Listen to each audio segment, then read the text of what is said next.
Canal Além da Religião, conectando a razão, a lógica e a... É isso aí, galera! Quem fala com vocês aqui é o Alexandre Moraes, do canal Além da Religião, junto com o meu mano Francis Farago, em parceria Multiversal Flaviana, tá? E dessa vez estarei trazendo aí, galera, os melhores momentos da participação do meu mano Scania no canal Teologia Reversa, com o Antônio Miranda. É isso mesmo. Então, fica com a gente aí. Estarei deixando aí esse vídeo, tá? E você que está caindo de paraquedas aqui, que é ateu, agnóstico, odeísta, já aproveita, ó, se inscreva para que você possa ficar por dentro de todos os vídeos que eu e o meu mano Francis Farago estamos postando aqui no canal Além da Religião. É isso aí, galera. Quem pode falar disso melhor do que eu, o Scania, né?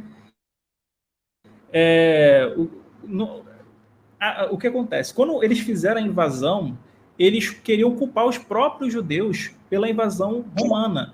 Lembra que quando, tipo assim, eles eram derrotados, por exemplo, pelo povo egípcio, quando eles eram derrotados por Ciro, né? Que é os persas, né? Quando eles eram derrotados pelas outras nações, eles culpavam sempre eles mesmos. Era sempre o judeu se culpando. E o Roma não fez diferente. Roma pegou e meio que colocou essa culpa em cima deles, e o evangelho são explícitos nisso, ainda mais o de João, e nos apócrifos a gente vê isso claramente, como nessas epístolas aí de Pilatos, né?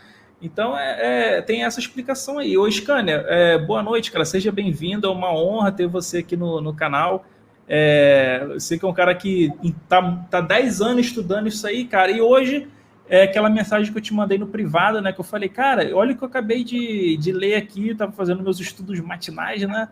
Aí eu achei aquelas passagens. Aí eu falei, cara, isso aqui corrobora muito com a tese do Atwill, né? Corrobora muito, porque o que acontece? A gente já tem um evangelho que é pró-Roma. A gente chega e pega a guerra dos judeus, e a gente vê até Jesus entrando no templo, sendo escorraçado, apanhando, morrendo pelos romanos, falando com o procurador, se negando a dizer, e etc. Um monte de coisa. A gente pega, vai na arqueologia, acha que todos os símbolos que são atribuídos aos cristãos, na verdade, são símbolos romanos, né? Âncora, peixe, são inclusive da família Flaviana, que é a família de Tito Flávio e Vespasiano. Então, tipo assim, parece que existe muita coisa, é muita coincidência para eu poder fechar os olhos e falar, isso aí não tem nada a ver. Qual a sua opinião sobre isso, Scania? Você tem como elucidar para a gente aí o que você acha? Querido Antônio, boa noite a todos que me ouvem. É uma satisfação também para mim, de igual forma, estar aqui. Acho que é a primeira vez que eu apareço assim, mais publicamente. A última vez foi no canal Além da Religião, né, com o Alexandre e com o Francis. Nós estamos preparando um material para apresentar para o Brasil as conclusões que nós chegamos, a que nós chegamos. E por isso que meu objetivo aqui é falar en passant sobre essas conclusões. Este material, esta obra aí citada por você e pelo amigo que acabou de sair aí, que é A Vingança do Salvador, esta obra, muito embora ela seja uma obra tardia, mas ela vem corroborar um princípio dos evangelhos. Então, os evangelhos foram editados com o objetivo de responsabilizar os judeus pelo sofrimento que eles passariam ou passaram no ano 70. Então de Mateus a João e até Apocalipse, obviamente, mas com o pulo aí de Paulo, todo esse material, sobretudo o Apocalipse de Jesus, ele vem dizendo, resumindo, olha, judeus, vocês negaram o Messias, razão pela qual vocês irão padecer em 70. Então, quando a gente olha para os evangelhos, nós vemos uma apologia pró-Roma, como você muito bem diz aí sempre, pró-Roma. E o tema central é a guerra. Ou seja, o assunto central é o assunto que recentemente ocorreu. Porque se nós estamos falando em décadas posteriores a esta guerra, perde o sentido. O Novo Testamento, sobretudo os evangelhos, ele vem com uma função literária tal qual esta obra aqui. Nós temos aqui esta obra chamada O Uruguai, de Basílio da Gama. Esta obra, ela vem responsabilizar os índios e os jesuítas pela guerra que aconteceu. Scania, mostra rapidinho de novo aí, só para a galera ver. O Uruguai, de Basílio da Gama. Show. Esta obra, ela tem uma função semelhante à dos evangelhos. Ocorreu uma guerra aqui no sul da América, uma invasão entre portugueses e espanhóis. E houve um massacre dos índios muito grande. Lá viviam os índios e viviam os jesuítas. Então, o Marquês de Pombal, lá de Portugal, uma espécie de primeiro-ministro, ele começou uma perseguição aos jesuítas. Um dos perseguidos era este Basílio da Gama. Inclusive, ele é brasileiro, mas ele foi preso, acusado de jesuitismo. Depois disso, ele fez uma obra elogiando uma parente do Marquês, ele saiu da prisão. Então, ele entendeu que uma obra literária com cunho político, elogiando as ações do gestor, daquele que está na situação política, ele entendeu que esta obra tem uma função social. Então, ele escreve este livro para dizer que, muito embora os índios e os jesuítas tenham sido dizimados pelos portugueses e pelos espanhóis, muito embora isso tivesse acontecido, a culpa é dos próprios jesuítas e dos próprios índios que resistiram, que não aceitaram. Então, perceba, claro que há muito mais detalhe para ser falado sobre esta obra, mas eu quero fazer o link e afirmar que o Novo Testamento também foi um instrumento que obedece a este mesmo princípio. Então, nós iremos ouvir a todo momento e ler Jesus taxando os judeus de raça de víboras, de sepulcros caiados, de guias de cegos, de filhos do diabo. Ai de ti, a todo momento. O Apocalipse de Jesus vem condenar os judeus pela sua incredulidade. Aquela geração estava condenada, razão pela qual Jesus aparece e a condena. Então, o Novo Testamento, ele é, sobretudo, os evangelhos, porque Paulo, digo novamente, vem depois. Os evangelhos, eles são um conjunto de uma obra que vem ser usada como instrumento para os flavianos, a fim de que eles alcancem um objetivo, e é isso que eu e o Francis iremos mostrar nessa live que nós estamos preparando. Nós iremos mostrar qual foi o objetivo do Novo Testamento, o objetivo dos evangelhos. Nós iremos mostrar isso. Então, basta dizer agora que o objetivo foi um objetivo político, porque Vespasiano precisava deste documento para alcançar os seus objetivos. Então, esta obra que o amigo leu aí, sobre a vingança do Salvador, né? A vingança é uma obra, muito embora apócrifa, mas ela tem um conteúdo muito rico, que anda em consonância, em anuência com os escritos dos evangelhos.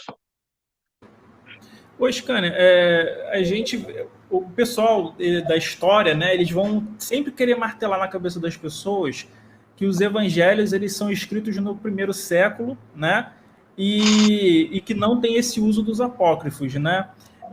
A gente vê nos apócrifos as histórias ali que estão nos evangelhos, como a gente acabou de ver, o pai Justino, ele fazendo referência a ele, né? Por exemplo, que eu mostrei aqui na tela para a galera. Ele falando, olha, como vocês podem confirmar, o pai Justino, ele está no meados do segundo século, de vez ele fala, vocês podem confirmar nos evangelhos, de Mateus, Marcos, Lucas, João. Não, ele fala, como vocês podem confirmar lendo as atas de Pilatos, né? Que vai trazer tudo isso, vai trazer toda essa história, vai trazer até o The Walking Dead que a gente encontra em Mateus, E quem faz referência ao The Walking Dead é justamente o Evangelho de Mateus, ao qual o Justino ele faz muita alusão, né? Que depois até o Sabino ele traz um parecer de que é a obra de Justina que vai dar mais tarde origem ao Evangelho de Mateus. Então, nessa questão histórica, como que você vê essa concepção tanto dos apócrifos para depois chegarmos nos evangelhos? Olha, os evangelhos são o primeiro documento cristão a ser escrito no primeiro século. Essa é a nossa premissa e é a conclusão a que nós chegamos após essas investigações. Nós adotamos um método, que é o método de todo acadêmico iniciante, um método de pesquisa bibliográfico e, sobretudo, documental. Antes de 70, não se tem absolutamente nada.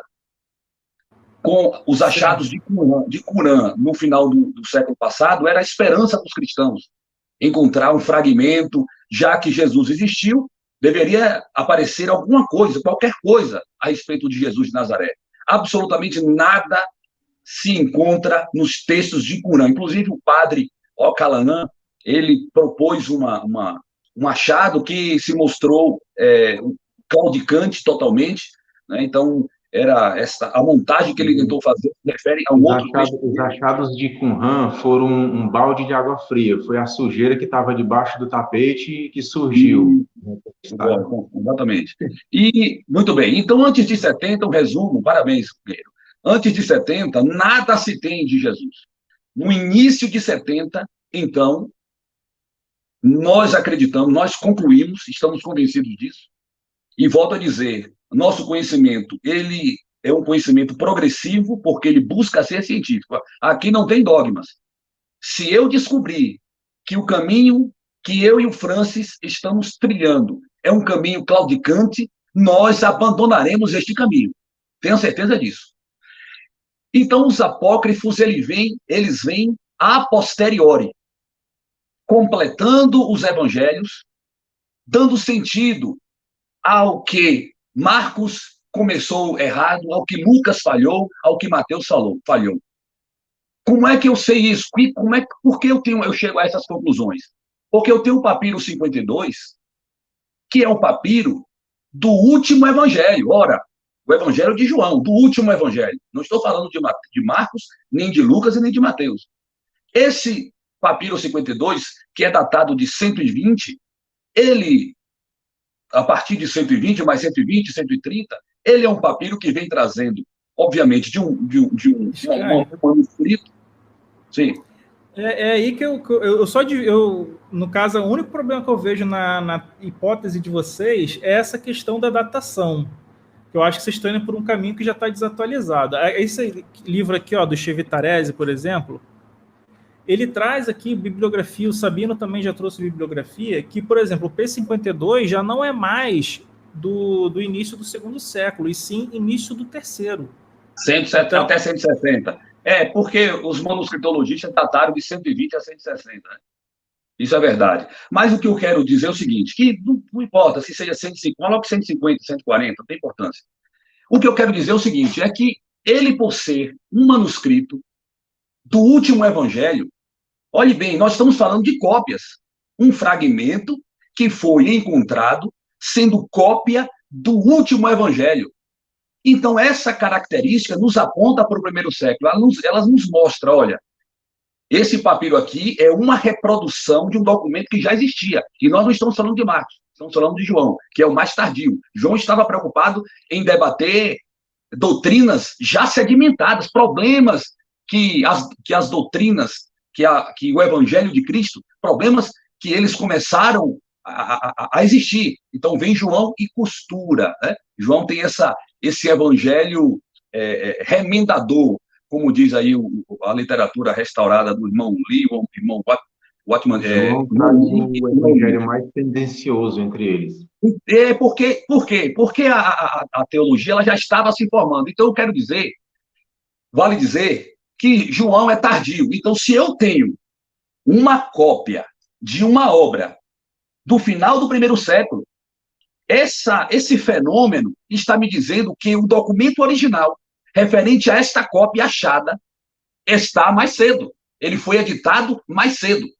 Quando eu olho os pais apostólicos, não os pais da igreja, os pais apostólicos, aqueles que estavam no primeiro século, quando eu olho para Clemente, quando eu olho para Inácio de Antioquia, quando eu olho para Policarpo, quando eu olho para o autor do Didaquê, quando eu olho para o autor do Pastor de Hermas, eu vejo os evangelhos nele. E não somente logias, nem querigma, nem fala, bate-papo.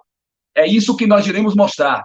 Nós vemos ali uma reprodução, inclusive, com as mesmas palavras em grego daquilo que está nos evangelhos. Então, não estamos falando aqui de um bate-boca, e nem de palavras soltas ao vento. Estamos falando de documentos que reproduzem, em alguns casos, ipsis literis, o conteúdo que estão nos evangelhos previamente editados. Eu e o Francis iremos mostrar isso. É essa live que nós estamos editando, porque queremos deixar bem claro e didático. Talvez, quem sabe, até no seu canal iremos fazer essa estreia. É uma possibilidade, inclusive. Pode trazer aqui, ó. Pode trazer aqui que eu quero. Eu só acho que tem pontos aí que vocês têm que melhorar, por exemplo, nessa questão da datação, que eu discordo até dos historiadores que vêm aqui no canal em relação a isso, porque para mim é bem claro, eu posso estar errado, claro, não sou dono da verdade de nada, que tanto os pais da igreja, eles não estão usando nenhum material evangélico, né? Eles podem estar usando material apócrifo. Por que eu falo isso? Porque existe, deixa eu ver se eu acho que no apócrifo... Ai, meu pai, é muito livro, cara, aí some aqui na hora. Existe, por exemplo, aqui, um apócrifo que ele é o do... Deixa eu ver se eu acho... Cheio de Pilatos... Deixa eu ver se está aqui. Achei até a carta de Abigaro, né? Deixa eu ver aqui. Rapidinho, deixa eu só vir aqui no índice. Que é o seguinte, existe o Evangelho de Que obra Tomé, é essa aí, né? para ver se eu tenho aqui? Qual é a sua obra aí, para ver se eu tenho? Apócrifos e pseudepígrafos da Bíblia. 1, 2 ou 3? Esse aqui é o 1. Ó.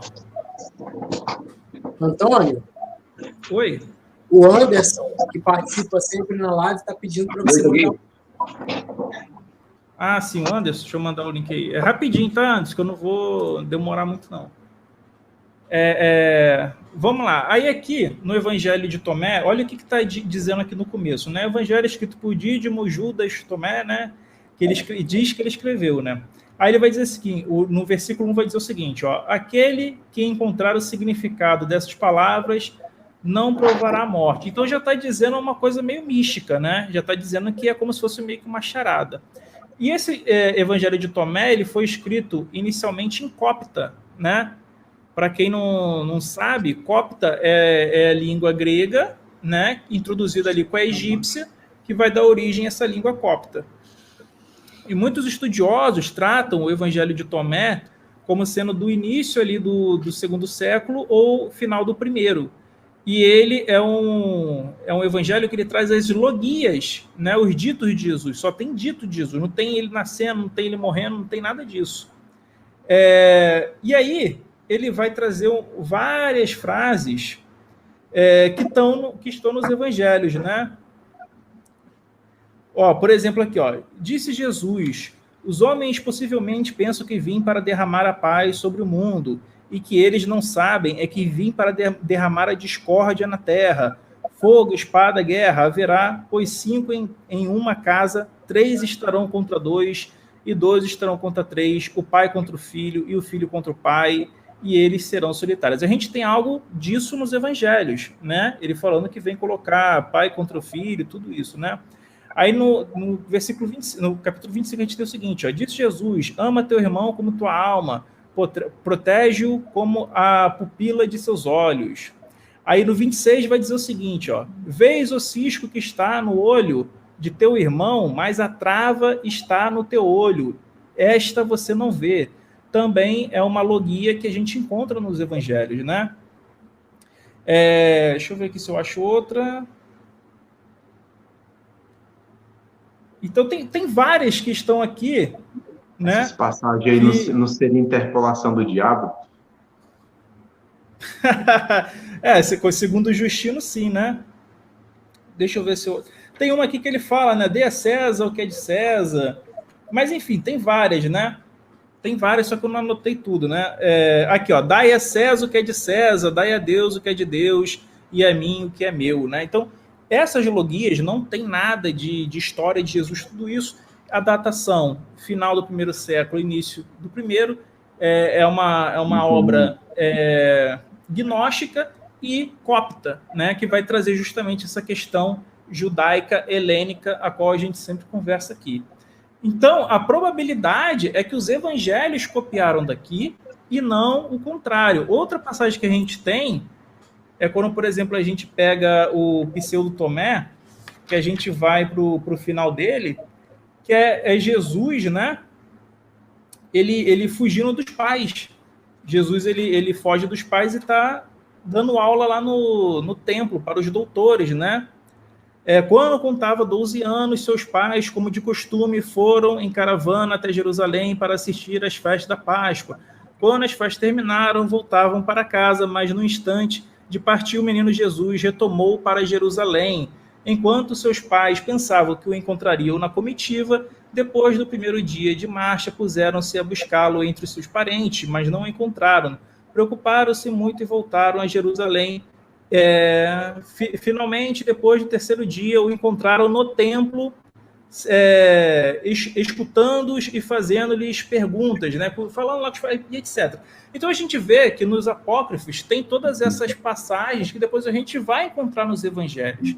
E é difícil a gente conceber que os evangelhos vieram antes, porque os evangelhos eles são mais complexos.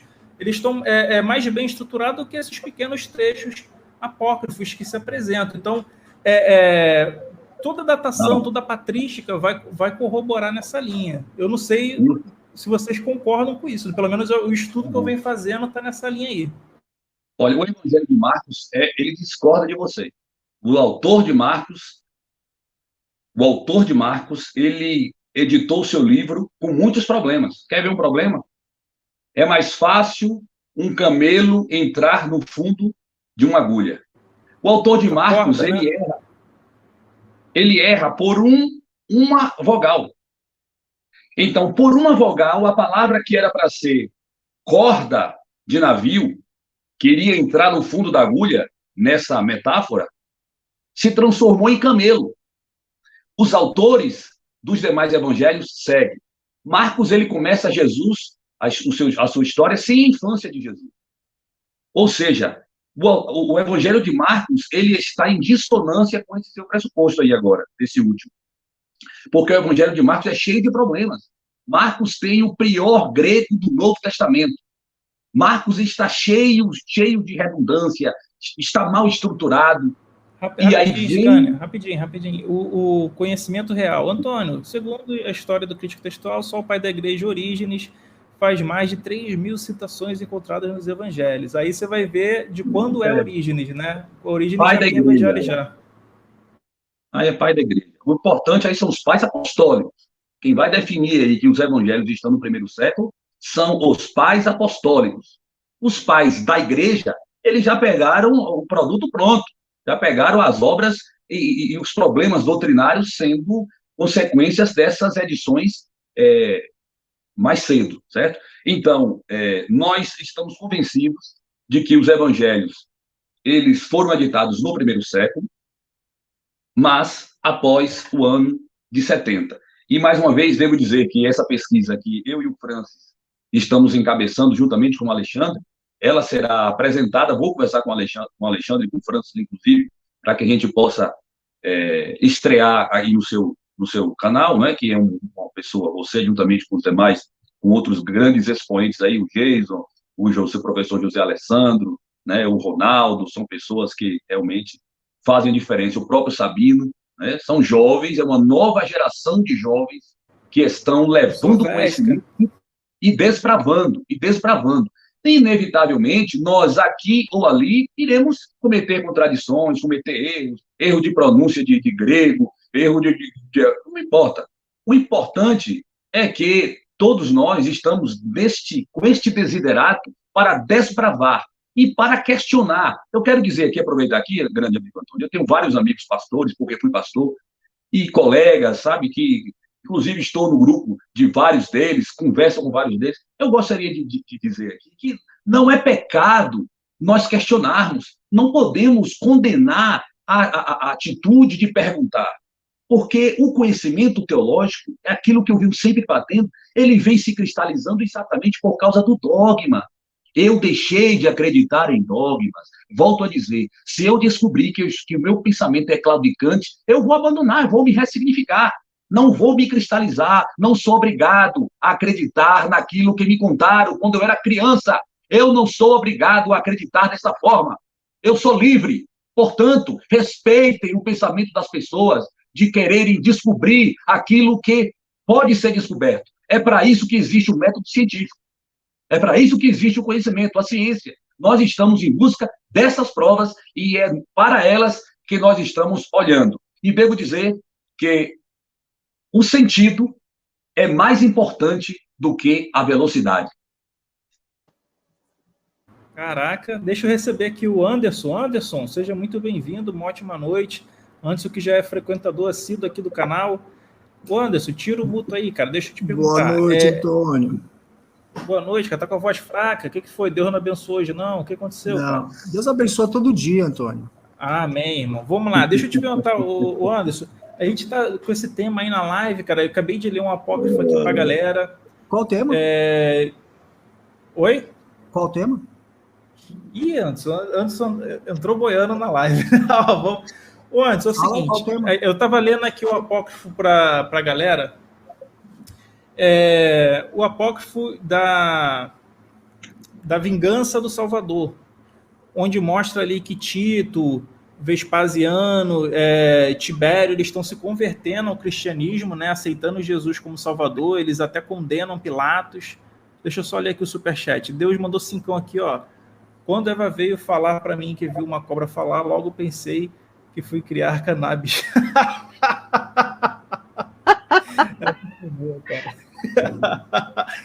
E aí, cara, o Anderson, e aí ele fala, né, olha, a gente vai invadir Jerusalém para se vingar dos judeus que mataram o nosso Senhor Jesus Cristo. Isso é o imperador Tito Flávio, o imperador Vespasiano e Tibério condenando os judeus e iniciando a guerra contra os judeus por causa disso, né, da morte de Jesus. Aí a gente pega a arqueologia, como eu já mostrei aqui para a galera, a gente tem todos os símbolos cristãos, né, âncora, peixe, todos eles que são atribuídos a Jesus, né, e aos cristãos ali nos primeiros séculos, a gente tem todos eles atribuídos tanto à família Vespasiana, né, a família Flaviana, quanto a helênicos no século II e século III, antes da Era Comum. A gente pega os evangelhos, a gente vê toda hora Jesus falando que quem mais tem fé é justamente o centurião romano, né? Aí ele fala que que o Pilatos, por exemplo, não tem culpa de nada, quem tem culpa são os judeus. Então, se ele vê um centurião romano carregando uma mochila, que ele ande duas, dê a César o que é de César, pede para pagar os impostos, né? Até ele manda pegar o peixe ali, pegar a moeda. A gente vê toda essa questão que é pró-romana durante todo o evangelho. A pergunta que eu coloco aqui no ar, que é para a gente discutir, que eu não tenho opinião formada sobre isso, por que está tendo essa convergência romana entre a família imperial, os centuriões romanos, tudo isso? A gente vai na arte, como muito bem colocaram aqui na live, a gente vai na arte, está lá o anjo com a roupa romana, né? Tá Jesus com roupas romanas, aparência romana. Por que a gente encontra tudo isso referência aos romanos, Anderson? Explica para a gente aí, por gentileza. Bom, eu vou partir do... Eu entendo que, pelo menos o Evangelho de Marcos, quando ele foi escrito, ele foi direcionado para a igreja que estava estabelecida em Roma. Agora, pelo menos no meu ponto de vista, do ponto de vista que eu entendo... Você concorda com isso, Anderson? Que é mais ou menos o que o Scania estava colocando aqui para a gente também. Eu não concordo com o plágio. Eu não acho que existe plágio. Eu acho que, como eles estavam dentro de uma cultura, então você tem que dialogar com a cultura. Entendeu? Então, eu não acredito no plágio. Pelo menos... e também não acredito que o Evangelho de Marcos foi o primeiro evangelho. Por quê? Vou te dar os argumentos. Primeiro, porque Marcos não foi testemunha ocular. Mateus provavelmente já foi testemunha ocular. E quem foi testemunha ocular? Não entendi isso, Cânio. Quem é que foi testemunha ocular? Mateus, Marcos, João, todos eles foram testemunhas. Mateus, quando ele fala que Jesus encontrou Mateus, ele quer dizer, Marcos não, Mateus. Jesus, rapidinho, só um parênteses, por favor, me permita. Jesus encontrou Mateus e chamou Mateus. Ele tem que falar, Jesus me encontrou e me chamou. Ele fala de Mateus na terceira pessoa. Deixa eu te falar, não era testemunha? Deixa eu te falar, não era testemunha ocular? Mateus, João não era testemunha? Eles eram testemunha ocular. Só não era testemunha ocular Marcos. Marcos não. Lucas também não. Mas eles eram testemunha. Se eram testemunhas oculares, por que os 4 evangelhos eles entram em contradições? Deixa eu só falar, depois o senhor fala. O Anderson tá. Deixa eu falar e o senhor fala. Se existe a patrística, a patrística e outros, é porque eles acompanharam as testemunhas oculares. Correto? Agora eu não sei. Você pode fazer a sua pergunta. Eu não sei o que ele ia falar aí. Pode falar. Se todos eles eram testemunhas oculares, por que os 4 evangelhos se divergem entre si, em detalhes, em números? Não é que... a questão da ressurreição de Cristo é bem diferente a história desses livros que o Alexandre citou. A questão não é que se diverge. Você pode ter divergência. Eles podem ter divergência nos relatos. Mas não há contradição nos relatos. Existe divergência. Vamos lá. Correto? Existe divergência dos relatos porque cada escritor de cada narrativa está narrando de um ponto de vista. Vou te dar um exemplo fático.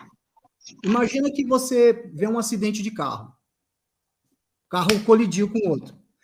Aí a polícia chega e pergunta para a testemunha, a primeira testemunha, como que foi essa colisão?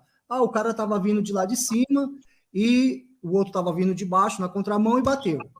Aí, de repente, a porta do carro que bateu na contramão arrebentou do lado de lá, só que quem estava do lado de cá não viu. Aí o policial vai lá e pergunta para uma outra testemunha, como que aconteceu esse acidente? O outro vinha na contramão, mas aí o que aconteceu? Na colisão, houve uma colisão, a porta bateu, eles bateram, correto? E a porta do lado de cá estourou. Aí a pergunta que eu te faço é, um relator que só houve uma colisão. O outro disse o seguinte, que o outro estava do outro lado, estava no outro ponto, disse que na hora da colisão, a porta estourou para fora. Aí a pergunta é, onde que está a contradição? Porque cada um está falando de um ângulo diferente. Vamos falar de contradição. Jesus nasceu no reino de Herodes ou nasceu no censo? No censo. Mas e o reino de Herodes? Da colisão, a porta estourou para fora. Agora a pergunta é, onde que está a contradição? Porque cada um está falando de um ângulo diferente. Vamos falar de contradição. Jesus nasceu no reino de Herodes ou nasceu no céu? Tem alguém aí com o YouTube aberto. Não sei. Mas e o reino de Herodes? Deixa eu ver aqui.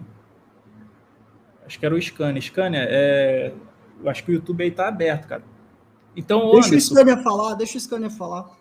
Mas você entende, Anderson, que existe uma contradição, por exemplo, logo de cara, nos 2 evangelhos de Mateus e Lucas, que um fala que nasceu no reino de Herodes e o outro fala que nasceu durante o censo? Eu não acho que tem contradição, eu acho que falta fazer uma investigação mais profunda. Porque se a investigação ela for superficial, a gente vai falar que tem contradição. Eu acho que mas qual investigação você aconselha para a gente? Uma investigação mais profunda. Pegar tipo assim, a gente vê que as 2 genealogias também são diferentes e ambas partem de José. Como é que isso se dá? Uma genealogia, por exemplo, se você pegar a de Mateus, ok? A de Mateus, ele tem um objetivo, ele tem um propósito. Ele tem um propósito de mostrar de qual nação que Jesus está vindo. E a de Lucas? A de Lucas, ela vai mostrar E que aí ele é muda descendente... pai, mãe, avô, muda tudo? Eu posso falar? A de Lucas vai mostrar que ele tem um descendente comum, que é Adão. Por isso que ele parte de Adão. Mas aí a pergunta é onde que está a contradição? Não tem contradição. Uma está Não, porque partindo são para tudo dizer... muito diferentes, cara. Só tem uns dois ali que repete. Mas uma está dizendo que ele veio Anderson, vou te de ajudar. Um é de José, outro é de Maria, Anderson. Vou te ajudar aqui, ó. Sim, eu vou chegar lá. Não, as duas são de José. Eu vou chegar lá. Você perguntou em relação à genealogia. A primeira genealogia vai mostrar que ele vem de uma etnia, de um povo judeu.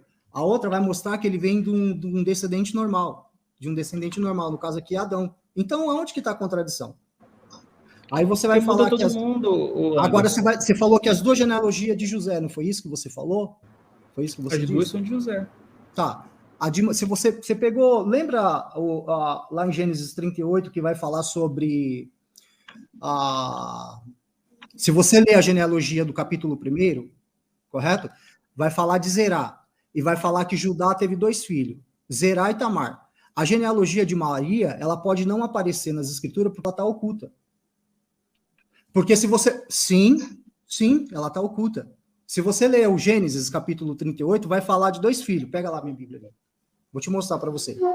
Pega lá minha Bíblia. Vai falar de 2 filhos, de Judá e Tamar. Calma aí, só um minuto. Vai falar de Judá e Tamar. Ele fala de Judá e Tamar e fala que eles tiveram 2 filhos. É só pegar o capítulo 38. Vamos lá. Olha só, hein? Eu vou ler aqui para você, ó. Mateus 1, hein? Esta é a lista dos antepassados de Jesus Cristo, descendente de Davi, que era descendente de Abraão. Abraão foi pai de Isaac, foi pai de Jacó, que foi pai de... Aí ele vai até chegar lá no final, que ele vai falar o seguinte, ó. Calma aí, Anderson. Calma aí, ó. Que ele vai chegar lá, ó. Jacó foi pai de José, marido de Maria, e ela foi mãe de Jesus, chamado Messias. Assim houve 14 gerações desde Abraão até Davi. Então tá chegando a José, não tá chegando a Maria. Aparece aí na genealogia... Deixa eu só uma perguntinha só. Aparece aí nessa genealogia que você leu um carinha aí chamado Zerá? Tem aí um carinha aí chamado Zerá? Tem. Foi pai de Pérez e de Zerá, e a mãe deles foi Tamar. Pérez. E aí, se a gente pega Lucas, o Anderson, rapidinho. Só para mim te responder. Aqui, ó. Só para responder sua pergunta. Só responder a tua pergunta. Ó, você falou que vem de Maria, eu tô te mostrando. Se você voltar para o capítulo... só respondendo a sua pergunta. Se você volta para o capítulo 38, Zerá e Pérez era irmão, filho de Judá e Tamar. Ok? Se você pegar o capítulo 1 vai falar que... o capítulo 1 vai falar que Maria... Ou vai falar da genealogia, né? Vamos lá. Capítulo 1, ele vai falar da genealogia de Pérez. O capítulo 1 fala que é Pérez, correto? Só que Judá e Tamar teve 2 filhos, Pérez e Zerá. Então, a genealogia de Maria, ela está oculta, porque aqui a genealogia do capítulo 1 e do capítulo 1 e do capítulo, acho que é capítulo 2 ou capítulo 1 de Lucas, correto? Vai falar também sobre a mesma genealogia, porém, a de Maria, ela está oculta. Por quê? Porque Zerá, Maria era da genealogia de Zerá, porque justamente Judá e Tamar teve 2 filhos, Pérez e Zerá. Aí tem uma coisa interessante, porque aqui nessa genealogia vai falar o seguinte, que parece que Jacó era irmão de... Jacó era filho de José, aí depois fala que ele era filho de Eli. Aí a pergunta é, essa aparente contradição, como que se explica? Se explica com o casamento do levirato. Posso agora? Vai, pode falar. É que eu não explico. Aqui, ó, em Lucas 3, está dizendo o seguinte, ó. Jesus começou o seu trabalho quando tinha mais ou menos 30 anos de idade. Ele era, conforme pensava, filho de José, que era filho de Eli, filho de Matate, por aí em diante. Então, a gente tem, obviamente, uma contradição. Os dois... Lucas, genealogia de Lucas. O capítulo 3... Não, tô acabando já. Eu vou encerrar já. Tô encerrando, calma. Ó, 3, o versículo 23. Pode ler. Lê você, olha só. Jesus começou o seu trabalho quando tinha mais ou menos 30 anos de idade. Ele era conforme pensavam filho de José, que era filho de Eli e papapá. E aí vai. E quando a gente vai em Mateus, também está falando de José. Não tem nada de Maria. Até Sim. porque a genealogia dela tá com a mulher. Então, A genealogia é pelo homem, é pelos os pais, avô, etc. Sim, mas eu não estou discordando eu não estou discordando da questão da árvore genealógica. Não aparece a árvore genealógica de Maria, porque a dela está oculta. Ela vem a descendência é Zerá, Judá e Tamar, aí você tem que voltar para Gênesis 38. Que Judá e Tamar teve 2 filhos. Um era Zerá e o outro era Pérez. Essa genealogia do capítulo 1 de Mateus é de Pérez ou é de Zerá? É de Pérez. É só você ler o texto. É de Pérez. E onde está Maria aí na história? Não, a genealogia dela está oculta no texto. Assim como Mateus 25. Mas ali não está falando de... No apócrifo, quem é o pai de Maria é quem é que é? É Ana, né? Não é isso? A genealogia dela aqui no texto está oculta. Porque aqui, que nem eu disse para você, Beleza. Você tem que ler o capítulo 38 de Gênesis. Aí todos os outros pai e mãe que aparecem ali é de José, né? Quer dizer, é assim, né? A dificuldade aqui é assim, né? Porque vocês não... Nada que fala para vocês, né? Então não adianta. Eu tô falando, você tá me perguntando. Tá, você tá acabando de me perguntar para mim. A genealogia do capítulo 1 e do capítulo 3 é de quem? Eu tô falando, é de José. Aí você tá perguntando, cadê Maria aqui? Eu tô falando, tá oculta. Aí eu tô voltando pro capítulo 38. Tô mostrando para vocês que no capítulo... Não é obrigado a acreditar, confere a informação. Só conferir lá. O capítulo 38 vai falar de Judá e Tamar, que eles tiveram 2 filhos. Amém. Mas antes, vamos lá, explica. Okay, eu tô argumentando. Mas aí a gente saiu fora da questão. Vamos lá. Assim, o que eu posso fazer? Pô, pelo amor de Deus, gente, isso é questão de raciocínio lógico. Para quem diz só para poder encerrar, que a patroa já veio aqui dar o ultimato aqui já. Explica aí o que você acha dessa questão aí do Tito, do Vespasiano, da Bíblia ser pró-Roma. Dá um resumo, dá um apanhado. Eu não entendo, Antônio, eu não entendo isso. Eu sei que vocês têm uma outra compreensão, mas eu não entendo. Eu não entendo que houve plágio. Entendeu? Eu não entendo que a Bíblia é plágio. Entendeu? Então, é o que eu tô falando para você. Eu não entendo assim, da forma como você tá colocando. Entendeu? Se você entende assim, eu não entendo. Não é essa forma que mas como que você enxerga o Vespasiano e o Tito indo até Jerusalém destruir a cidade em nome de Jesus? Então, eles foram destruir a cidade, correto? Se você pegar os relatos, por exemplo, ali a partir do ano 70, correto? Eu acho que no ano 70, os apóstolos já tinham foragido, já tinha saído. Eu não entendo qual é a relação histórica que você está tentando fazer aí. É isso que eu quero entender. Qual é a relação histórica que você está fazendo do Vespasiano e os evangelhos? É isso que eu quero entender. Eu queria que você me explicasse que vamos lá. Vamos ver se eu consigo devagarzinho para você. Jesus faz a previsão da destruição do templo? Sim. Então, quem destrói o templo? Tito e Vespasiano. Perfeito. Só que nós ateus, as pessoas que são céticas, descrentes, a gente não acredita que existiu um homem que podia prever o futuro, tá? Então a gente sabe que isso é uma profecia historicizada, que é um evento sendo narrado, é uma narração após o evento, né? Né, Oscânia? Então, você está dizendo aí o seguinte, agora eu entendi, você está falando que você está dizendo o seguinte, que isso foi narrado, que está aqui, aconteceu depois dos fatos acontecidos, né? Não que existe uma pessoa lá.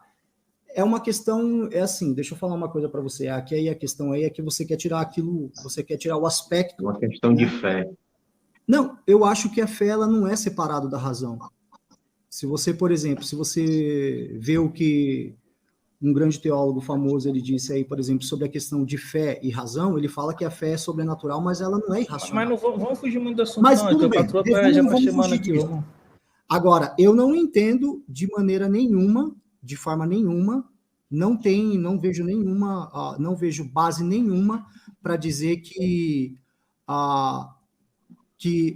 o que foi narrado no texto só aconteceu depois dos fatos que você está tentando colocar. Eu não consigo ver isso. Eu gostaria de fazer uma pergunta ao Alessandro. É Alessandro, né? Não, Anderson. Eu não consigo ver isso. Veja bem, Marcos, quando ele vai falar sobre a guerra, ele se passou, depois Mateus conserta. Mas ele diz que Deus ele ia ter misericórdia dos judeus e Deus abreviou os dias, se referindo à guerra. Por que ele usa esse verbo no passado? Repete aí, como que é? Olha, em Marcos 13:20, abre aí sua Bíblia aí, Marcos 13:20.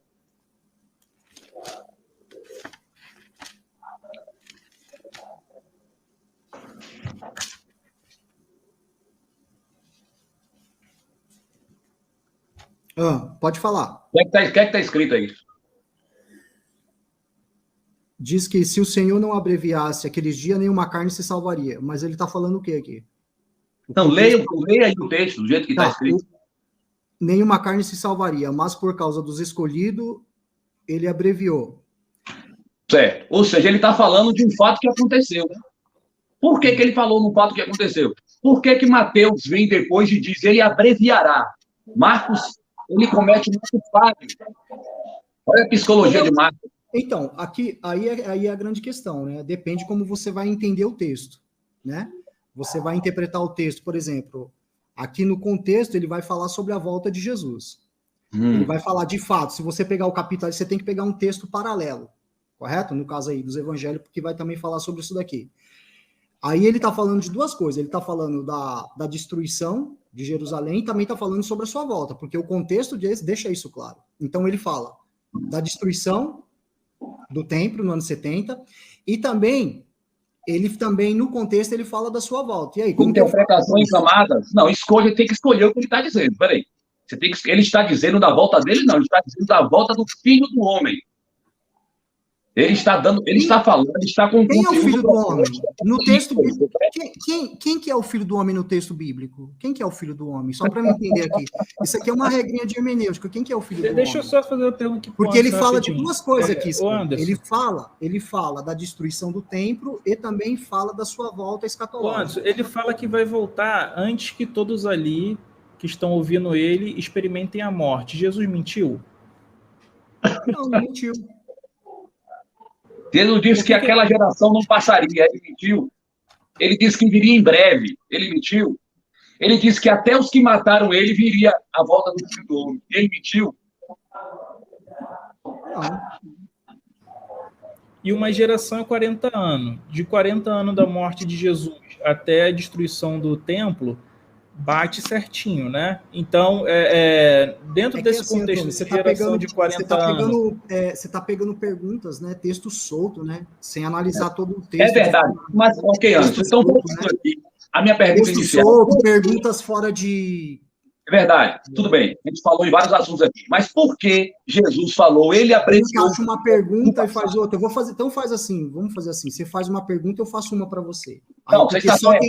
Porque, assim, lá quando eu estava na faculdade teológica, eu fazia uma pergunta para o meu professor, ele falava assim, você tem que ler 10 livros para mim te responder essa pergunta. Então, para quem pergunta, é fácil, né? Então, para quem está perguntando, que é uma resposta.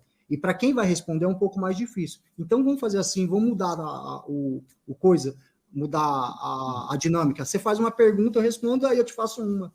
Ou então você está fazendo igual Jesus, respondendo uma pergunta com outra, né? Não, porque aqui só eu que vou responder pergunta. Então eu respondo uma, vocês respondem outra. Mas eu sei, mas a pergunta inicial foi: por que Marcos falou da guerra no passado? Essa é a pergunta.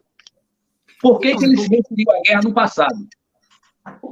Então, se você... Aqui é o que eu estou falando para você. Jesus está falando de duas coisas. Jesus está falando da destruição do templo e também, se você leu a partir do versículo 24, ele também está relacionando a sua volta, porque está dentro do contexto. Ele está falando de duas coisas aqui, da destruição do templo e também está relacionando a sua volta. Então, abreviou... Vai falar a partir do versículo 24.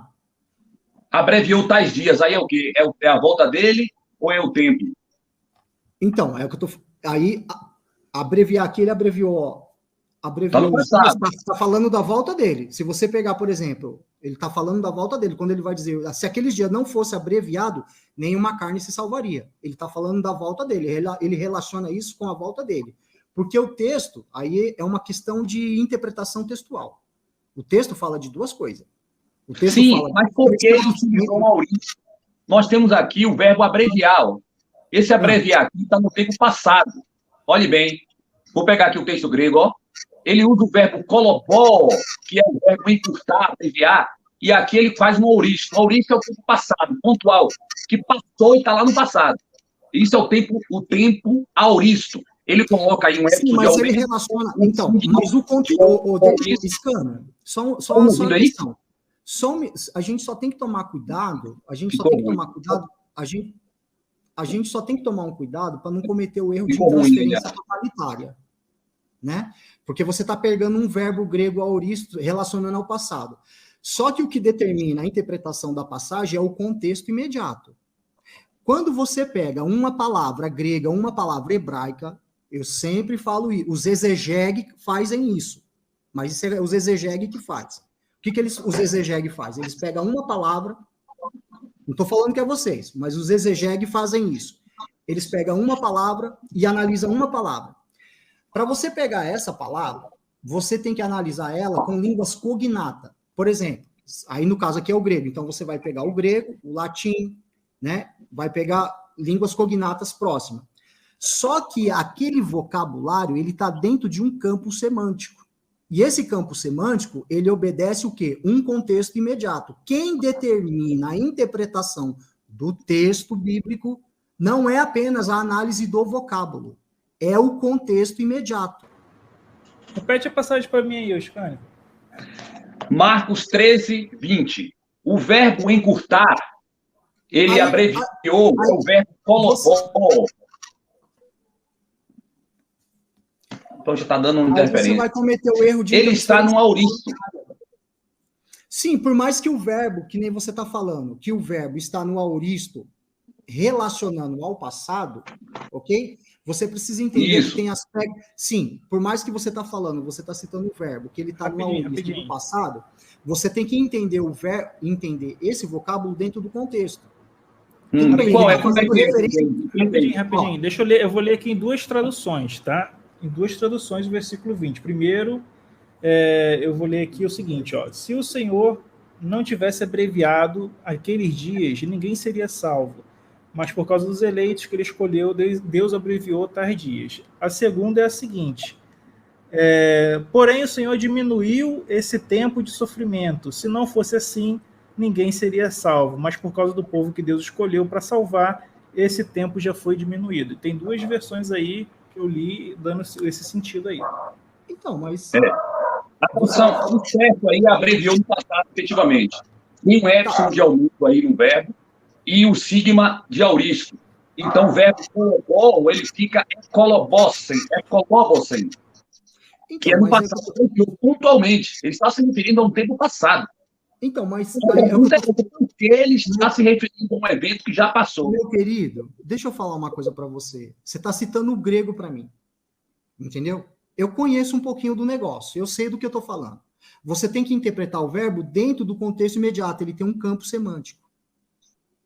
Por mais que ele está fazendo referência aos eventos do ano 70 e também está fazendo referência à sua volta. Pronto, então quando ele fala aqui que ele abreviou, está fazendo referência aos anos 70, confere? Está no passado. Sim, mas não só o ano 70. Vamos ler o texto, então. Vamos conferir no texto? Porque se a gente ficar aqui sem fazer uma... Ou seja, Marcos escreveu o seu evangelho após o ano 70. Não, então, aí é que tá. Entendeu? Eu discordo. Porque a minha pergunta é, quando vocês falam para mim assim, vocês falam, tal livro, tal datação de tal livro é do 2º século. Tá, mas a pergunta é, qual foi dos pais da igreja que atesta que é do 2º século? Eu sei, Anderson, mas a questão não vamos... Vamos deixar isso para lá. Vamos trabalhar o verbo. Responda essa pergunta, rapaz. Eu respondi. Marcos se referiu Por que se Marcos usou o auristo no passado pontual para falar que Deus abreviou os dias? Por quê? Ele estava falando de dois... Acabei de responder. Ele estava falando de dois eventos. Ele estava fazendo referência aos acontecimentos dos anos 70 e também estava fazendo referência à volta, à parousia. Ele está falando de duas coisas. É o contexto. Mas segundo você, as duas coisas seriam futuras. Se você não interpretar o vocábulo dentro do contexto imediato, você vai cometer heresia, irmão. Isso aqui é uma regra de hermenêutica. Entendeu? Eu sou professor de hermenêutica. Então, mas você sabe que existe regra de hermenêutica aqui no texto. Existe uma regra, existe regra. Toda passagem existe contexto imediato, meu querido. Entendeu? Então, ele está fazendo referência ao ano 70, mas ele também está relacionando aquela destruição à sua volta. Ele está falando de duas coisas. Aí você está falando, não, Marcos foi escrito depois do ano 70. Então, quer dizer, Jesus não previu nada, né? Então, os dois assuntos que você está citando. O aspecto sobrenatural. Cara, se esse Jesus existiu mesmo naquele tempo, aquele tempo, aquele contexto daquela época, era um contexto de guerra. Era muito fácil prever a destruição daquele templo, cara. Era muito fácil prever aquilo ali, era um contexto de guerra. Os judeus, eles estavam esperando um Messias guerreiro, cara. Não era um Messias que fazia apologia pro lado do Império Romano, não. Sim, não, então, mas o que você está falando para mim, isso aí é café com leite, que você está falando que o Messias estava, o que eles estavam esperando. Jesus não previu destruição do templo. Primeiro, então, mas é porque aí vamos supor que ele predisse naquele tempo lá. É porque ele ainda predisse errado, porque ele disse que ia sobrar pedra sobre pedra. E ainda sobrou o que hoje em dia? Ainda sobrou o alicerce e um pedaço do muro. Não, mas o muro não é o tempo, não. Então, é porque a metodologia que você está a metodologia de interpretação que você acompanha é o método histórico crítico. Entendeu? Eu não acompanho o método histórico crítico. Eu acho que ele tem os seus valores, mas eu não acompanho. Entendeu? Então, o que acontece? Anderson, data vênia. Data máxima vênia. Olha, só para a gente não ficar muito tempo nisso aí, aqui, ó, na Bible Works está dando justamente a questão no passado, né? Em todas as versões. Deixa eu falar só uma coisa só. Então quer dizer que eu interpreto o vocábulo isolado? Só isso que eu queria entender. Anderson, olha, eu recomendo. Olha, eu posso lhe dar um recomendado? Só isso que eu queria entender.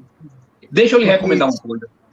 Porque um bom exegeta, vamos falar de um bom exegeta, ele sabe que a análise de um vocabulário isolado, tirado ele do campo semântico e do contexto, é erro de intransferência totalitária. Né? Mas, Anderson, todas as traduções estão erradas, até a do inglês?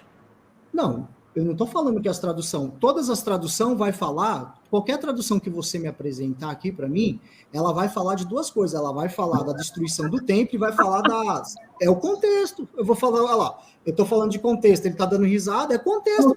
Desculpa. É contexto. Você quer regra de contexto, amigo. Entendeu? É verdade. Já pararam para pensar? Não sou eu, é o contexto que me diz. Ela não deixa ser espalhada de uma forma que se entenda fácil. Deixa o Alexandre falar, Brandão. Verdade. Pode falar, Alexandre. Assim, os cristãos eles têm que parar para pensar o seguinte: se a palavra é de Deus e é para ser espalhada para todo mundo, a linguagem não é para ser simples, não. Porque tanta dificuldade é essa que o cara tem que ser exegeta, tem que estudar em grego. Eu concordo, só que a gente vai fugir do tema de novo, né, cara? Brevemente é próximo, não é um tempo muito futuro, não.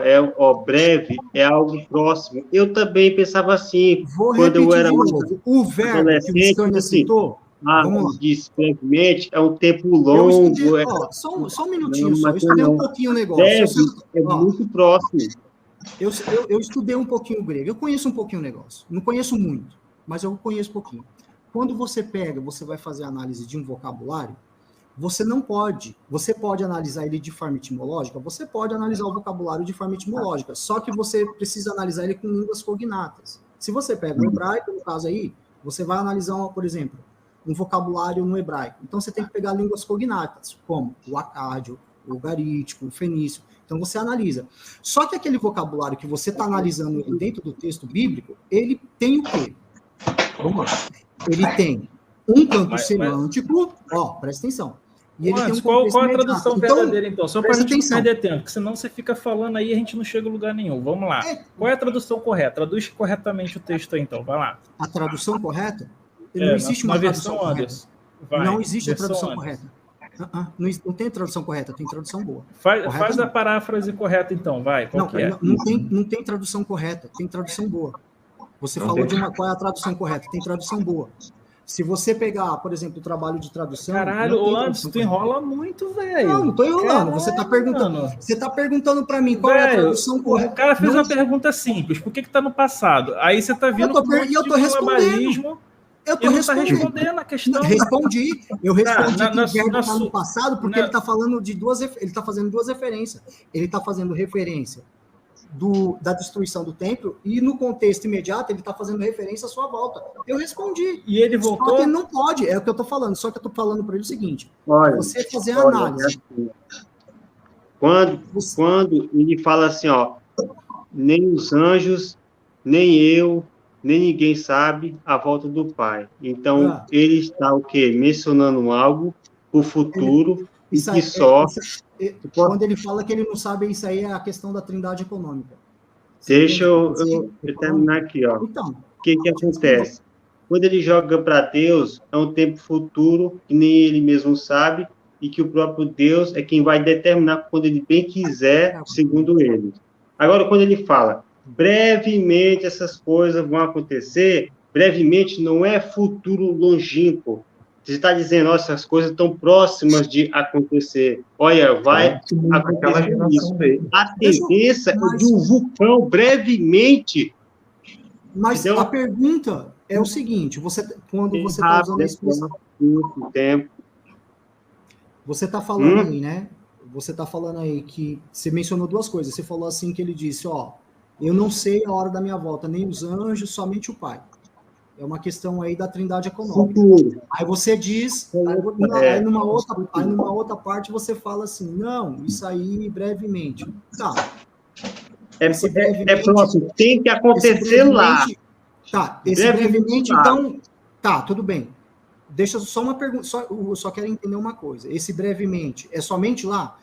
Se eu, por exemplo, vamos pegar o caso aqui que nem o Scania citou o verbo, que está no passado, no aoristo, ok? Ele pegou o verbo, ele está citando que o verbo está no aoristo, no passado, tá? A pergunta é, eu interpreto o texto, eu interpreto o vocabulário, eu tenho que entender o texto somente através do vocabulário ou interpreto ele dentro do contexto? Porque é o contexto que me diz isso, é o contexto que vai definir a interpretação correta da passagem.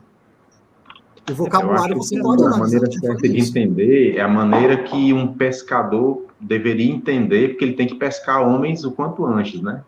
Antes da tribulação, né?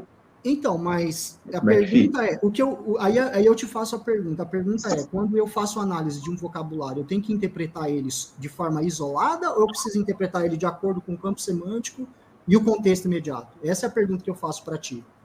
E qual é o contexto? Aqui de Marcos, como que eu faço? Porque o Scania citou o verbo, ele não citou o verbo? Que está no passado, no aoristo? Ele citou o verbo do aoristo no passado. Então, a minha pergunta é, como que eu faço? Eu interpreto ele de forma isolada, o vocabulário, ou eu interpreto ele de acordo com o campo semântico e o contexto imediato? Contexto. Então, qual é a sua visão do contexto? Tá, tudo bem. E o contexto do verso 24, ele fala do quê? Ele está fazendo referência ao quê? Do versículo 24 e o capítulo 13 de Marcos, ele está falando do quê? Marcos. E passa só o capítulo e o versículo aí. Capítulo 13, verso 24. Ele está dentro do contexto. Ele está fazendo referência ao quê? Aí a gente tem que voltar lá no tempo dele. Ele está falando. Aí tem que olhar tudo o contexto. Aí vamos voltar lá no tempo dele. O versículo 24 ele está fazendo referência ao quê? O vulcão vai explodir. Não, ele não brevemente, mas é próximo. Agora, ele bota uma coisa que só vamos pai dele sabe, sabe, ele tá estava dizendo falando algo ali para a gente não sair do tempo. O versículo ele 24, sabe. ele está falando do quê?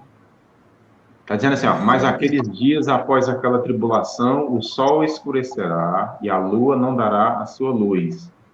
As estrelas cairão do céu e os poderes celestes serão abalados. Então se verá o Filho do Homem vindo nas nuvens com grande poder e glória. E ele enviará os seus anjos e reunirá os seus eleitos dos quatro ventos, dos confins da terra até os confins do céu. Ele está falando do quê? Ele está falando do evento do ano 70 e está falando da sua volta. Esse é o contexto. Ah, mas eu não acredito. Mas é o contexto que está falando. Certo. Isso aqui, para o senhor, isso aqui é um contexto escatológico? Calma aí. Vamos entender esse contexto. Agora ela vai vir para aprofundar? Calma aí. Não, é outra pergunta, não. Se é para entender... Aí tá falando o quê? Vamos ver o pessoal vindo nas nuvens, né? Antes que todo mundo morra. Isso aqui para os cristãos é o seguinte, eles acham que isso aqui é a vinda de Cristo, né? Não, isso aqui é o que é? Mas isso aqui é uma alegoria que representa a vinda de Tito Flávio. Deixa eu falar. Não, aqui não tá falando calma aí, Anderson. Anderson, espera. Então verá o Filho do Homem vindo nas nuvens com grande poder e glória. Isso aqui é uma alegoria. Calma aí. Isso aqui é uma alegoria que tem a ver com a... Pronto, calma aí. Pronto. Agora, olha aqui, ó. Flávio Josefo, Guerra dos Judeus. Olha aqui, ó. Vamos entender o contexto agora. Se não fossem os relatos das testemunhas oculares e as subsequentes calamidades assim auguradas, aquilo que vou contar passaria por uma fábula. Antes do nascer do sol, viram-se por toda a região carros de guerra de Tito Flávio estavam sendo vistos entre as nuvens. Que estranho, né? Aí aqui depois embaixo tem o seguinte, ó. Não, vamos antes, calma aí, vamos antes aqui, ó. De fato, durante todo o cerco, vários profetas foram subornados pelo tirano para enganar o povo, dizendo-lhe para aguardar a ajuda de Deus, com o objetivo de impedirem as disseções e para os que desenhavam o medo e a insegurança pessoal fossem corajados pela esperança. Habitantes iludidos por charlatões e falsos mensageiros da divindade. Olha os falsos profetas aqui, ó. E aí, a gente tem aqui, ó, depois, o seguinte, ó. Jesus, filho de Ananias, um rude camponês. Olha o Jesus histórico aqui, ó, um camponês, ó. Veio a festa. Qual a festa? A festa no templo. Todos os judeus costumavam erguer tabernáculo a Deus. Entrando no templo, pôs-se subitamente a gritar: uma voz do Oriente, uma voz do Ocidente, uma voz contra Jerusalém. Aqui é a previsão da destruição do templo, ó. Contra o noivo e a noiva, contra todo o povo. Depois percorreu todas as ruelas de dia e noite, gritando lábios, e princípio pôs o cidadão, furiosos com estas palavras de mau agorio, prenderam-no, castigaram-no duramente. Jesus também foi castigado duramente, né? Mas ele, sem uma única palavra em sua defesa ou para os ouvidos dos que lhe batia, continuou com os seus gritos. Os magistrados, convictos de que o homem se encontrava sob impulso sobrenatural, o que era verdade, levaram-no ao governador romano. Caraca, igual Jesus, né? Um cara que se chama Jesus, fazendo a predição da destruição do templo, sendo levado a um procurador romano, depois de ver os soldados pelas nuvens e depois de ver os falsos profetas, né? Implorou, apesar de flagelado até os ossos, não implorou misericórdia, nem derramou uma lágrima, gemendo entre cada chicotada: ai de Jerusalém! Sempre que Albino, o governador, que era o procurador como Pôncio Pilatos, né, lhe perguntou quem era, de onde vinha e por que dava aqueles gritos, ele nunca lhe respondeu. E etc, até que ele é morto pelos romanos, e aqui embaixo é anunciado que o Messias é Vespasiano. O contexto é esse. Aceita quem quer.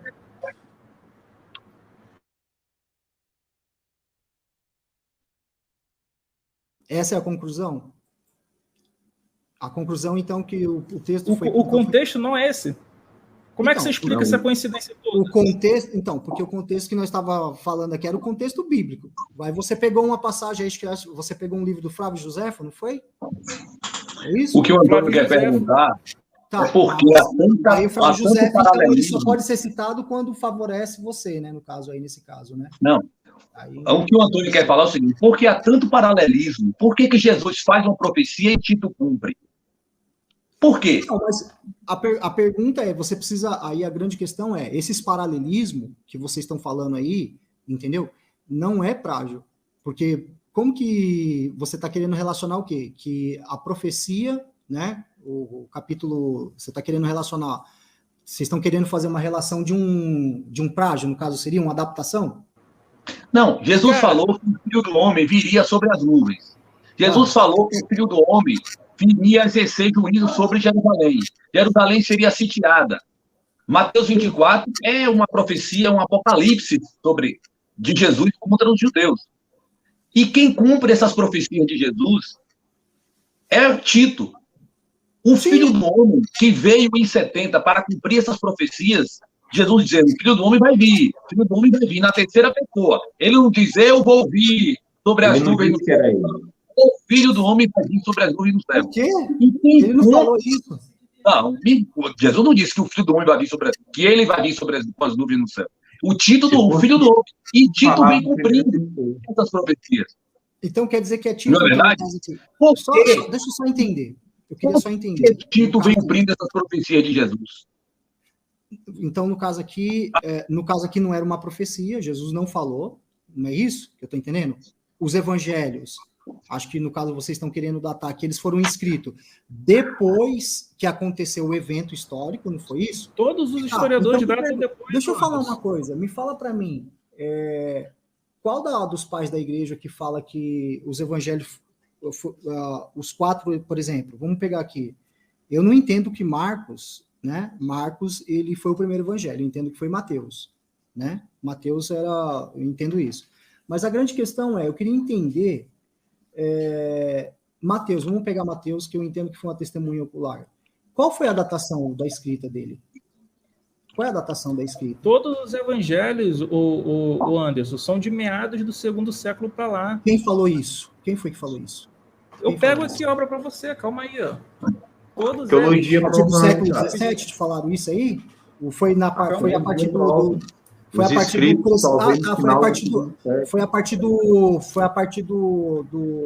avanço do liberalismo? Todos os manuscritos, não tem nenhum que vai bater no 1º século. E todos eles são de meados do 2º século para lá. Não tem um. Deixa eu te fazer uma pergunta. E o P? Lá, o P60, acho que é o P51. P52 te mostra aqui agora, ó. P52, aqui, ó, referência bibliográfica, ó, datado do final do 2º século. Final do 2º século? Obra de Chevitarese, ó. É um teólogo liberal, é um historiador liberal, Chevitarese, tá bom. Só tem o Chevitarese só na academia? É só você ler a referência bibliográfica. Não é porque ele é um historiador liberal só tem o Chevitarese na academia? O argumento é só dele. Ele está dando as provas. Prova? Ele tá dando uma referência bibliográfica. Existe um fragmento do Evangelho de João que vem no final do 1º século. Quem está trazendo essa datação que ele está falando é o André Chevitarese. Só que o André Chevitarese, ele está na voz do... Não é o André Chevitarese, ele está trazendo a bibliografia. Você acabou de falar que era o Chevitarese, você acabou de mostrar o livro dele. Então, no livro dele traz a bibliografia não é dele. Informação bibliográfica de quem fez lá. Me mostra para mim na patrística, então, quem foi que falou isso aí? É um livro do Chevitarese que falou. Na patrística, por exemplo, Clemente só fala de escritura para o Velho Testamento. Quando o Novo ele fala, relembremos os ditos do Senhor. Aí ele não fala, então? Entendi. Não. Entendi. Só vai começar a falar de evangelho com Irineu. Tá com Irineu? Entendi. Os achados de Qumran também, quando eles encontraram os achados de Qumran, só tinha Velho Testamento e umas cartas que era do povo lá, que mencionava sobre o Messias. Deixa eu te fazer uma pergunta. Os manuscritos de Qumran, o senhor está falando aí, citando os manuscritos de Qumran, né? Muito bom. Quando eles fazem a divisão lá do Deutero e o Trito Isaías, aí... Quando pegaram os manuscritos de Qumran e analisaram, fizeram análise de comparação e disseram que o texto era igual, né? E aí, um dos estudiosos falaram que era um texto integral. Analisando todo o texto, aí eu te faço uma pergunta. Então, teve também o segundo Isaías? Porque se o texto é integral, significa que houve um. E aí, como que o senhor explica isso? Porque, no mínimo, vocês também podem falar que teve um segundo, um deutero, Isaías, um trito. E aí? Ô, Anderson, tu já fugiu da pergunta de novo. Engraçado, né? Você está falando, ô Anderson, de outra coisa já. Você já está indo para manuscrito do Corão. Mas é porque ele citou, né? Ele citou, né? Não foi eu, ele que citou. Ele citou para dizer que Jesus não era mencionado lá. Mas e daí? Nenhum evangelho, nada você, tem lá. Aqui, ó, vou te falar para você, quando você está falando que Jesus não era mencionado lá, eu tô com uma obra aqui excelente aqui, ó, só tem aqui só acadêmico com doutorado. Eu também tenho aqui só acadêmico. Mas é o que eu tô dizendo, você vai falar para mim a mesma coisa. Essa briga não vai parar, você vai falar para mim que ele não existiu. Correto? Mas tem outros... Tá, vamos lá rapidinho. Me fala um achado arqueológico do primeiro século aí de Jesus. Você não tem achado arqueológico, mas você tem, por exemplo... Pronto, pô, acabou. Não tem nada. Esse argumento que vocês falam é baseado no argumento do silêncio. É a mesma coisa do texto lá da sinagoga que Lucas fala lá em Nazaré. Por que não foi encontrado sinagoga lá e o texto fala que existe? Você sabe por quê? Heraldo Santos, rapidinho aqui, ó. Quem previu a destruição do templo foi Yohanan ben Zakkai, 40 anos dele ser destruído. Jesus ainda não tinha começado ainda seu ministério. Heraldo Santos, obrigado aí. Vai, explica aí, por que chegaram lá em Nazaré e não encontraram nada antes? A questão é de estratigrafia, meu querido. Por exemplo, vou te dar um exemplo. É uma questão de estratigrafia. A arqueologia, ela trabalha com fragmentos de história. Então, 90% da história do passado está tudo debaixo da terra. Por exemplo, por que lá... Não acharam ainda. Ó, escuta só. Por que no texto de Lucas, quando você chega lá, está dizendo de uma sinagoga, um vilarejo? E quando você vai lá, não tem nada lá, tem uma igreja. Porque Jerusalém passou por diversas guerras. E aí, o que acontece? Quando tinha guerra, naquele período, o que acontecia? Eles soterravam, eles não tiravam, não pegavam um caminhão de entulho e tiravam os entulhos. Eles soterravam e iam construindo por cima. Essa é uma questão de estratigrafia. É a mesma coisa que você voltar para o passado. Se eu voltar lá para o passado e falar, cadê o Moisés histórico? Eu não vou descobrir. Por quê? Porque está tudo enterrado. Aí o acadêmico, se ele for honesto, o que ele vai falar? Ele vai falar, a gente não encontrou. Mas aí o que o pessoal sai falando? Não, fulano não existe, Beltrano não existe. Complicado, Tu sabe que essa passagem aí de Lucas, né, que ele vai falar com o doutor, essas coisas vêm dos apócrifos, né? Então, aí você já falou outra coisa, né? Aí você já mudou o assunto, né? Não, porque, tipo assim, quando eles só são inspirados naquilo que... A obra dos apócrifos, elas só são inspiradas naquilo que faz a citação, não é a obra toda. Você vai ver isso, você vai ver é que você fala assim, de Lucas, como se a gente chegasse lá e tivesse uma grande cidade, com sinagoga, tudo, só que os especialistas não acharam. Nazaré não era uma cidade. Passaram lá o maquinário todo, de som, de infrassom, de raio-x, não acharam nada, né? Nazaré não era uma cidade, Nazaré era um vilarejo. O que aconteceu? Sim, mas na Bíblia parece que é uma cidade, né? É um vilarejo. Entendeu? Só que o que acontece é o seguinte, o fato de não ter uma sinagoga lá, porque ela foi destruída e construíram em cima, porque isso era muito normal. É questão de tempo, a questão do fator do tempo, é questão de estratigrafia isso daí. Então é questão de tempo achar isso? Não, achar não. A sinagoga ela não existe. Ela não existe no sentido que ela foi derrubada. Não é que o texto está errado. Beleza. Não sobrou nem a fundação da sinagoga. Veja bem, vou te falar uma coisa, vou te dar um exemplo. Vamos voltar lá para trás. Né? Existe aí, por exemplo, se você for lá para trás, por exemplo, o Moisés histórico existiu? Não. Você vai falar que não, correto? Só que a arqueologia ela trabalha com fragmentos de história. Então, 90% daquelas histórias do passado está tudo soterrado. Então, imagina só, vou te dar um exemplo. Imagina só, o Antônio Miranda morou há 10 mil anos, lá numa cidade, lá no Egito, lá. Aí imagina que um exército entrou lá, invadiu, destruiu tudo. E o que eles faziam quando destruía? Soterrava, não tirava os entulhos, soterrava e construía por cima. Aí chega eu, um arqueólogo renomado, Anderson, vou lá fazer uma pesquisa lá, vou fazer uma escavação num sítio arqueológico. Aí cavo, não encontro nenhum vestígio do Antônio Miranda. O que aconteceu? O Antônio Miranda não existe? Não. É porque está tudo soterrado. Eu tenho mais de 10 mil anos lá atrás. O que eu vou encontrar do Antônio Miranda? Nada. Então, é mais fácil. Beleza. Se eu for honesto, o que eu vou falar? Olha, até agora não encontramos nada. Agora, as pessoas não fazem, elas falam que não existiu. Então, eu vou falar o que? O Antônio Miranda não existiu. Será que não existiu? Realmente, o Anderson, esse seu argumento eu acho que foi matador, hein, cara? Rapaz... Não foi matador. Não, eu acho que agora você convenceu todo mundo aqui. Mas, gente, vou pedir para todo mundo fazer as considerações finais que eu tenho que sair. Já era para ter saído, né? Mas já o patrão já tá brigando. Começando aí com o Anderson. Anderson, começa aí suas considerações, cara. Obrigado, Antônio. Você sabe que a gente aqui só discorda aqui, a minha discordância sua aqui é só no campo das ideias. Mas você está de parabéns. Você faz um trabalho que você dá oportunidade para as pessoas falar. Isso é bom, irmão. Entendeu? E Deus te abençoe. Bom, nem sei se eu posso falar Deus te abençoe, mas alguma coisa te abençoe. Amém, amém.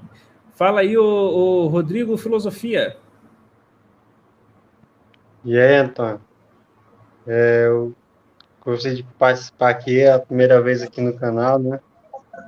Eu quero participar outras vezes aí para nós tocar em outras questões mais aprofundadas aí depois. Eu agradeço aí participar aí com vocês aí, tá bom? Até a próxima vez aí.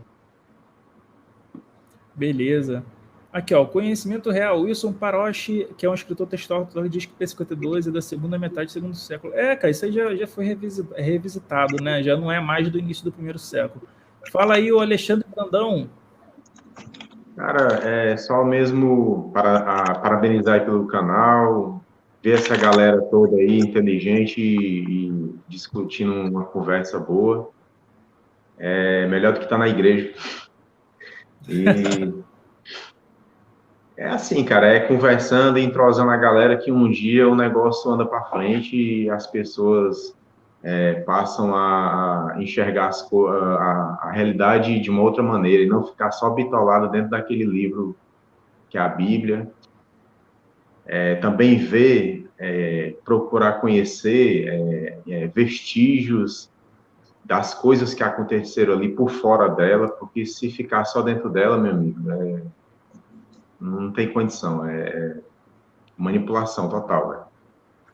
Como eu disse, há 3 anos atrás eu tentei ser um cristão, mas não dá certo, não cola,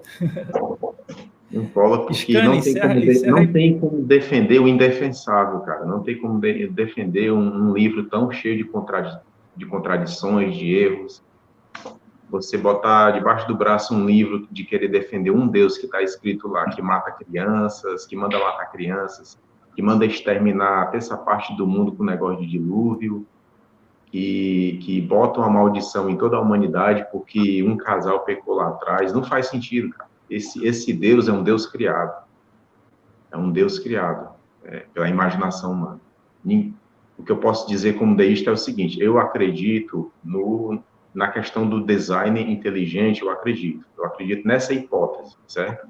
Mas não é relação à crença, não é relação a ateísmo aqui. Eu acredito mais na possibilidade de um design inteligente pela forma como tudo é muito organizado no nosso universo.